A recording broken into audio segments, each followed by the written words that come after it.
Viral di media sosial Telegram pada Jumat 8 Maret 2024, video yang memperlihatkan penghancuran senjata Sarpropel 155 mm AHS Krep Ukraina buatan Polandia oleh bom udara FAB-250 dengan modul perencanaan dan koreksi universal di desa Novoukrayinka ke arah Ugledar. Kontrol dan penyesuaian visual dilakukan oleh petugas pengintai dari Brigade Marinir ke-40 Ketov dan petugas pengintai dari Angkatan Darat ke-36 dari kelompok Vostok, Angkatan Bersenjata Rusia. Menutupi jalur rel tidak menyelamatkan kru dari pukulan berat pasukan kedirgantaraan Rusia. Angkatan Bersenjata Rusia secara brutal dan tanpa buang-buang waktu langsung menyisir habis semua yang ada di titik target. Tanpa ledakan dahsyat terjadi membakar habis semua yang ada di titik target.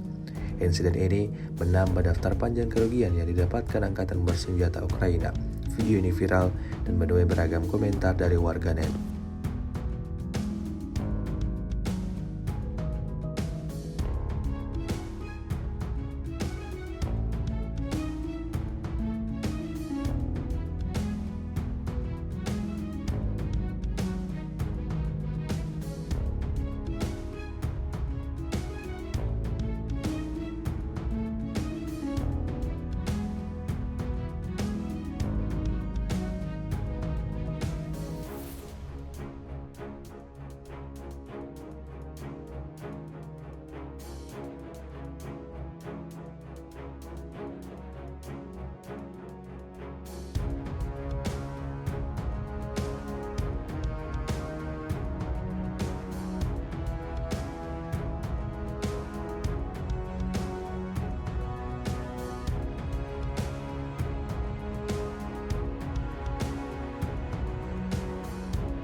X sekarang menghadirkan lokal menjadi Indonesia.